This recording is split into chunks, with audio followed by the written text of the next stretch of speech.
Ada suatu moto, tiada hari tanpa latihan. Sudah Bu, ada ini bisa terlihat ya.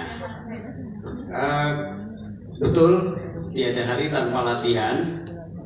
Saya kira latihan di sini juga bisa diartikan dalam arti luas ya, kepada yang bertanya dan semua. Artinya dalam arti luas itu belajar itu juga menjadi bagian dari latihan. Tidak harus latihan dalam arti fisik, tetapi juga latihan bisa diberi juga dalam waktu-waktu tertentu untuk pembelajaran.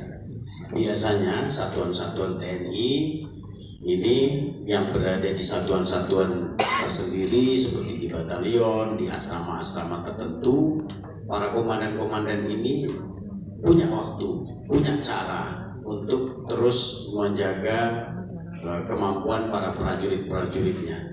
Saya ingat dulu sebelum website, sebelum internet ini berlaku di mana-mana, saya yakin semua punya pengalaman yang sama untuk mengundang guru.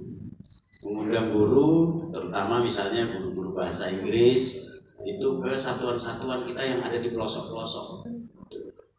Dan bayarnya urunan. Ya, berbagai macam cara. Kemudian komandan memberikan waktu itu, memberikan peluang, memberikan waktu.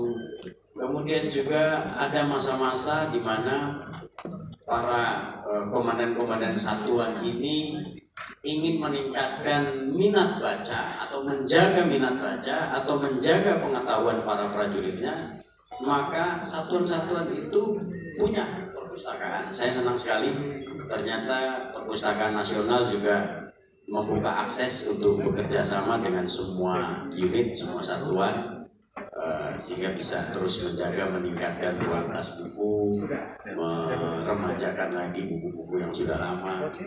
Tapi itulah yang dilakukan oleh TNI untuk terus bisa menjaga kemampuan prajuritnya. Setelah itu tidak berhenti di situ, karena tugas-tugas kita semua, saya kira sama di Angkatan Darat, Laut, dan Udara, kemanapun bertugas untuk juga seberapa mampunya untuk terus menularkan, diawali dengan minat baca, baru kemudian literasi yang lebih jauh tentang pemahaman, dari diawali dengan minat baca tadi. Saya kira itu Mas yang bertanya tadi. Jadi kita juga ada apa namanya, terus melakukan bahwa TNI itu tiada hari tanpa latihan. Latihan ini dalam arti luas bahwa latihan itu juga belajar, sehingga ada masa-masa dia diberikan waktu untuk terus belajar membaca, kemudian belajar dalam hal praktek, karena di TNI itu tadi praktik juga menjadi bagian dari pemahaman puncak yang harus dialami. Tidak hanya praktek secara perorangan, tapi dalam TNI ini ada praktek yang harus menggabungkan dengan unitnya, kemudian menggabungkan dengan di luar unitnya, itu menjadi bagian yang terus untuk dipelajari.